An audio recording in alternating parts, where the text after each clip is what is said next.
الله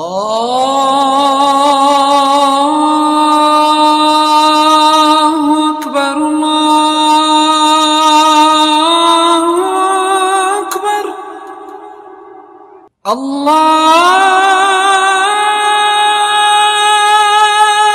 أكبر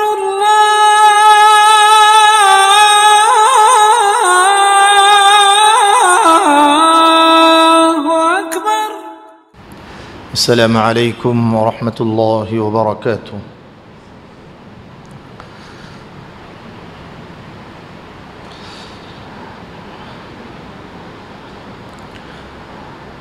الحمد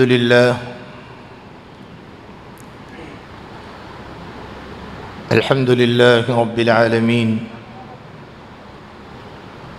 والصلاة والسلام على أشرف الأنبياء والمرسلين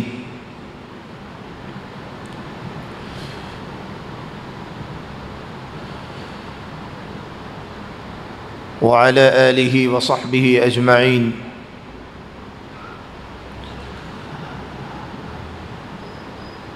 أما بعد، قال الله تبارك وتعالى: أعوذ بالله من الشيطان الرجيم، بسم الله الرحمن الرحيم. وجاهدوا في الله حق جهاده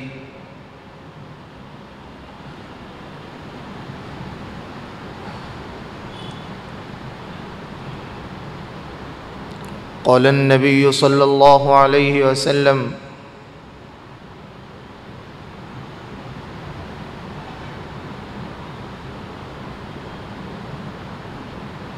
هذه الأضحية سنة أبيكم.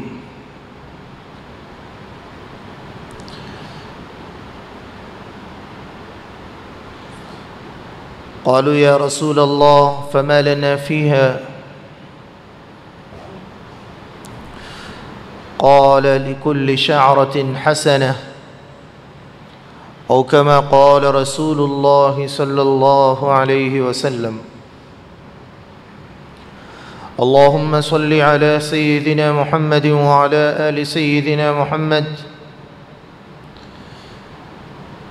كلما ذكره الذاكرون، وصل على سيدنا محمد كلما غفل عن ذكره الغافلون. قابل قدر بزرگان محترم، نوجوان دوستو،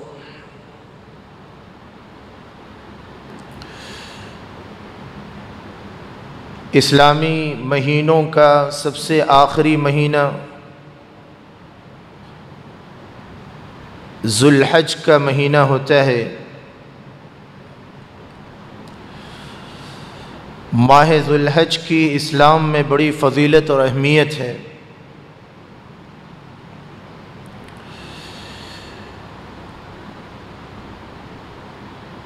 ذو الحج کے مہینے میں عبادات کے اعتبار سے دو اہم ترین عبادتوں کو انجام دیا جاتا ہے۔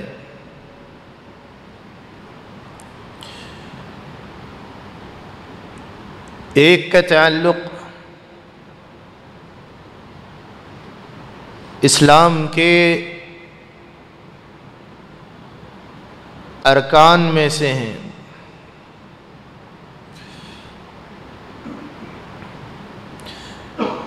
کہ اگر اس کا کوئی مسلمان انکار کرتا ہے تو پھر دائرہ اسلام سے نکل جاتا ہے۔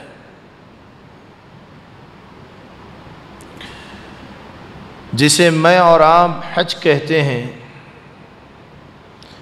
قرآن مقدس میں رب تعالی نے ارشاد فرمایا: وَأَتِمُّ الْحَجَّ وَالْعُمْرَةَ لِلَّهِ۔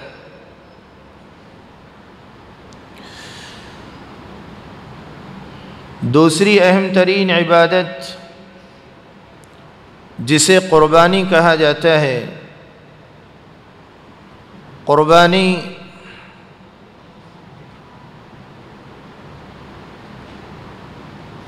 حضرت سیدنا آدم علیہ السلام ہی کے دور سے ہر امت اور ہر ملت میں اللہ رب العزت نے قربانی کو رکھا ہے۔ اذ قربا قربانا فتقبل من احدهما ولم يتقبل من الآخر۔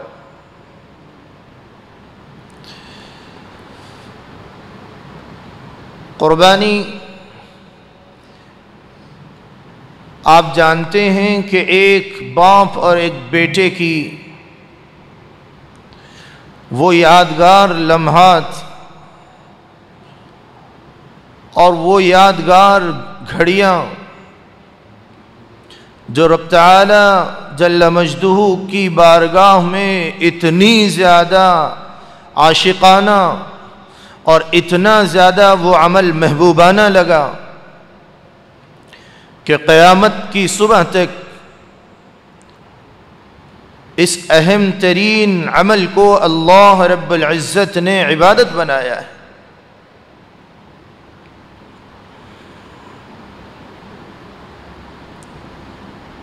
آپ جانتے ہیں کہ سیدنا ابراہیم علیہ السلام کو اللہ رب العزت نے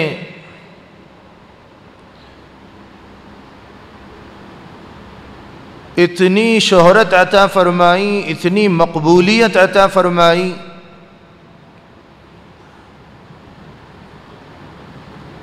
آسمانی کتابوں میں حضرت ابراہیم علیہ السلام کا نام ملتا ہے۔ حضرت ابراہیم علیہ السلام کو اللہ رب العزت نے اپنا خلیل بنایا۔ حضرت ابراہیم علیہ السلام کی قربانیوں کو اللہ رب العزت نے کلام مقدس میں جگہ جگہ بیان فرمایا۔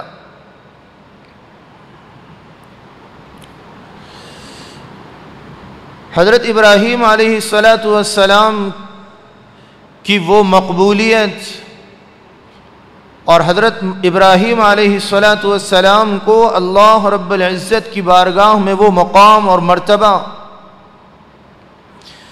کیسے حاصل ہوا؟ حضرت ابراہیم علیہ السلام ہی وہ نبی ہیں جن کو ابو الانبیاء کہا جاتا ہے۔ انہی کی نسل سے امام الانبیاء رحمت دو عالم حضرت محمد الرسول اللہ صلی اللہ علیہ وآلہ وسلم کو اللہ رب العزت نے پیدا فرمایا۔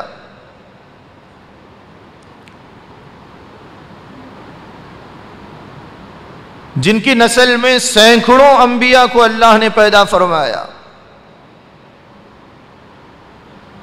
حضرت ابراہیم علیہ السلام کے دو بیٹے حضرت اسحاق علیہ السلام، حضرت یعقوب علیہ السلام، دونوں کو اللہ نے نبوت سے سرفراز کیا۔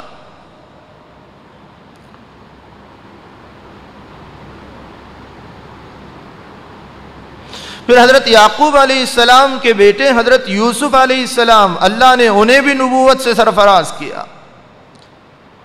حضرت اسحاق علیہ السلام کے بیٹے حضرت اسماعیل علیہ السلام، اللہ نے انہیں بھی نبوت سے سرفراز فرمایا، نبی بنایا۔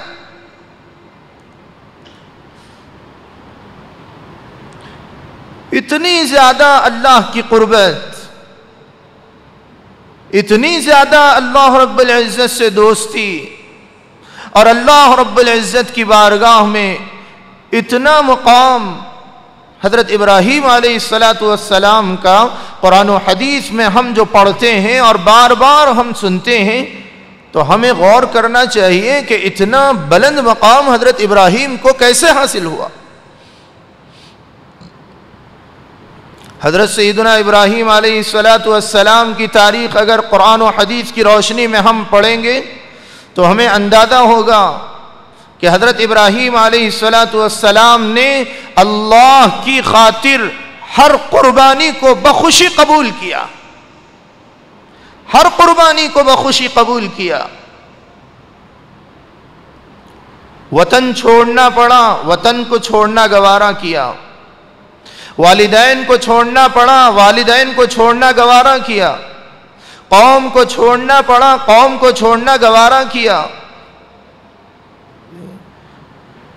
آگ میں کودنا پڑا، آگ میں کودنا گوارا کیا، منظور کر لیا۔ وقت کے بادشاہ سے دشمنی مول لینی پڑی تو اس کو بخوشی منظور کر لیا۔ سب کچھ چھوڑ کر ہجرت کرنا پڑا، اس کو منظور کر لیا۔ بڑھاپے کی عمر میں اللہ رب العزت نے ان دعاؤں کو سن سن کر کہ رات کی تنہائیوں میں اور دن میں رب تعالیٰ کی بارگاہ میں سجدہ ریز ہو کر بار بار حضرت ابراہیم کے دل سے نکلی ہوئی وہ دعا، رب هب لی من الصالحین، رب هب لی من الصالحین، اے اللہ مجھے نیک اولاد عطا فرما، مجھے نیک اولاد عطا فرما۔ حضرت ابراہیم علیہ السلام کی ان دعاؤں کو اللہ نے سن لیا اور بڑھاپے کی عمر میں اللہ نے ایک بیٹا عطا فرمایا، اور اس بیٹے کو اللہ رب العزت نے جنگل و بیابان پہاڑیوں میں چھوڑنے کا حکم دیا، اس کو گوارا کر لیا، اس پر لبیک کہا۔ اپنی بیوی کو پہاڑیوں پہ چھوڑنے کا حکم دیا، اس کو گوارا کر لیا۔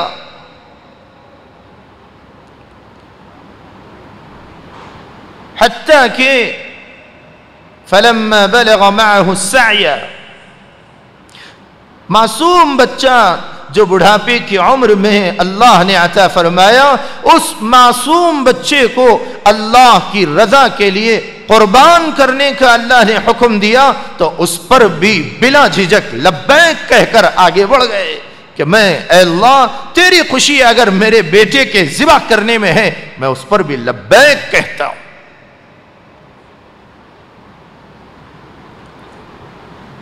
ایک نہیں دو نہیں، سینکڑوں قربانیاں، قدم قدم پر امتحان، قدم قدم پر آزمائش، قدم قدم پر اللہ رب العزت کی جانب سے آزمایا جا رہا ہے کہ خلت کا مقام تمہیں عطا کیا جانے والا ہے اور دوستی کی گہرائیوں میں تمہیں لا کر کھڑا کیا جانے والا ہے، لہذا تمہارا امتحان بھی اتنا ہی شدت کے ساتھ ہوگا۔ سب کچھ گوارا کیا، بخوشی منظور کیا، ہر امتحان پر لبیک کہہ کر قدم رکھتے گئے، آگے بڑھتے گئے، آگے بڑھتے گئے کہ اے اللہ یہ سب میرے لیے اہمیت نہیں رکھتے۔ جیسے سورۃ الشعراء میں اللہ رب العزت نے فرمایا فَإِنَّهُمْ عَدُوٌّ لِّي إِلَّا رَبَّ الْعَالَمِينَ۔ پوری قوم کے سامنے پوری قوت کے ساتھ، آپ جانتے ہیں حضرت ابراہیم علیہ السلام کی جو قوم تھی وہ ستارہ پرست تھی اور بت پرست تھی، بتوں کو اپنے ہاتھ سے بناتے تھے، مورتیوں کو اپنے ہاتھ سے بناتے تھے اور اسی کے سامنے وہ سجدہ ریز ہوتے تھے، انہی کے آگے وہ ماتھا ٹیکتے تھے، انہی کے آگے وہ اپنی منتیں اور مرادیں مانگا کرتے تھے۔ تو حضرت ابراہیم علیہ السلام نے فرمایا کہ کیسے تم اپنے ہاتھوں سے بنائے ہوئے مورتیوں کے آگے جھکتے ہو؟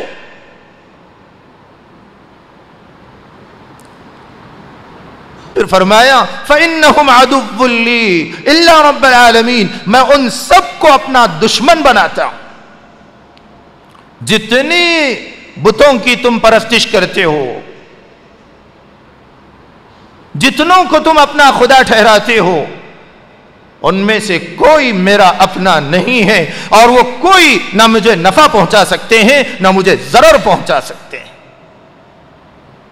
الا رب العالمین، میں نے رب تعالیٰ کو اپنا معبود حقیقی بنایا، وہ میرا رب ہے، وہ میرا پالنہار ہے، میرا رب ہے، مجھے اسی نے پیدا کیا، میں اسی کے سامنے سجدہ ریز ہوتا ہوں۔ الذی خلقنی فہو یہدین، جس نے مجھے پیدا کیا، جس نے مجھے اس دنیا میں زندگی عطا کی، الذی خلقنی، جس نے مجھے پیدا کیا، فہو یہدین، پھر وہی مجھے سیدھا راستہ بتاتا ہے، وہی مجھے ہدایت دیتا ہے۔ والذی هو یطعمنی ویسقین، اور وہی مجھے کھانا کھلاتا ہے، وہی کھلاتا ہے، وہی پلاتا ہے۔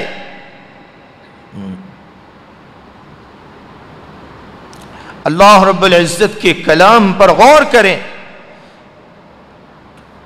کہ اللہ رب العزت کی نعمتوں کو حضرت سیدنا ابراہیم علیہ السلام نے کیا خوبصورتی کے ساتھ میں بیان کیا، اسی کو قرآن نے نقل کیا۔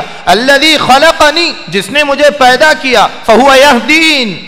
پیدائش کے بعد انسان جب دنیا میں آتا ہے، انسان جب بڑا ہوتا ہے، انسان جس دنیا کی نعمتوں کو حاصل کرتا ہے، ان نعمتوں میں سب سے بڑی نعمت حضرت ابراہیم علیہ السلام نے جس کا سب سے پہلے تذکرہ کیا وہ ہے ہدایت کی نعمت، راہ حق کے مل جانے کی نعمت، جس کو حضرت ابراہیم علیہ السلام نے پہلے نمبر پر ذکر فرمایا۔ فاقے رہیں کوئی بات نہیں، بھوک اور پیاس کی شدت کے ساتھ رہیں، لمحوں کی یا کچھ مہینوں کی مشقت ہو سکتی ہے یا کچھ سالوں کی تنگی ہو سکتی ہے، لیکن ہدایت ہے، اگر صراط مستقیم پر کوئی گامزن ہے تو پھر اس کی آخرت کامیاب ہے، اس کی اگلی زندگی تابناک ہے اور روشن ہے۔ والذی هو یطعمنی ویسقین، وہی مجھے کھلاتا ہے، وہی مجھے پلاتا ہے۔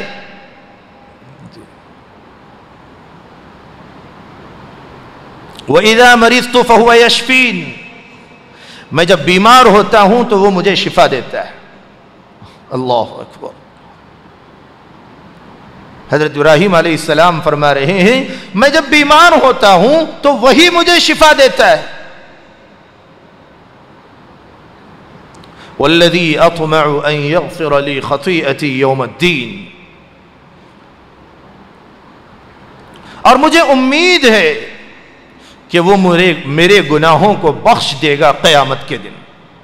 والذی اطمع ان یغفر لی خطیئتی یوم الدین، اور مجھے امید ہے، مجھے یقین ہے کہ اللہ رب العزت ہی میرے گناہوں کو قیامت کے دن، بدلے کے دن، جزا کے دن، حساب کے دن معاف کر دے گا۔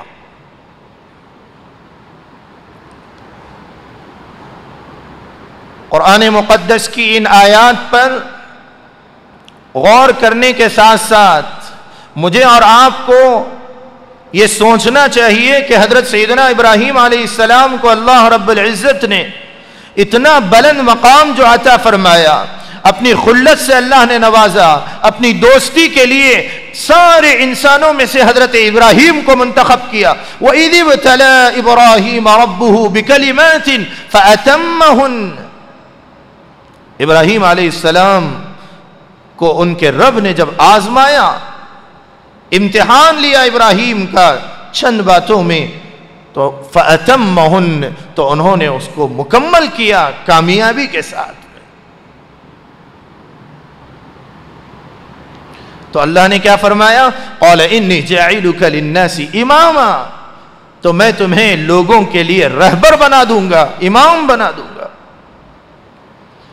تو آئیے آپ اور میں ماہ ذو الحج کے اس مہینے کی شروعات میں حضرت سیدنا ابراہیم علیہ السلام کے واقعات کو ہم آئندہ سنیں گے، آئندہ جمعہ میں انشاءاللہ، لیکن ان کی جو قربانیاں ہیں، ان کو جو بار بار اللہ کی خاطر سب کچھ قربان کرنے کو تیار ہو رہے ہیں، اور سارے آنے والے امتحانات پر لبیک کہہ کر حضرت ابراہیم علیہ السلام آگے بڑھ رہے ہیں، تو میں اور آپ اپنی زندگی کا جائزہ لیں، اور میں نے اور آپ نے حضرت ابراہیم علیہ السلام ہی کے رب کو اپنا رب مانا ہے، اور میں نے اور آپ نے حضرت محمد عربی صلی اللہ علیہ وآلہ وسلم کی شریعت پر لبیک کہہ کر اس پر ایمان لے آیا ہے، اور پھر میں اور آپ الحمدللہ مسلمان ہیں۔ تو میں اور آپ اس ذمہ داری سے دور نہیں جا سکتے ہیں، یا پھر میں اور آپ اس ذمہ داری سے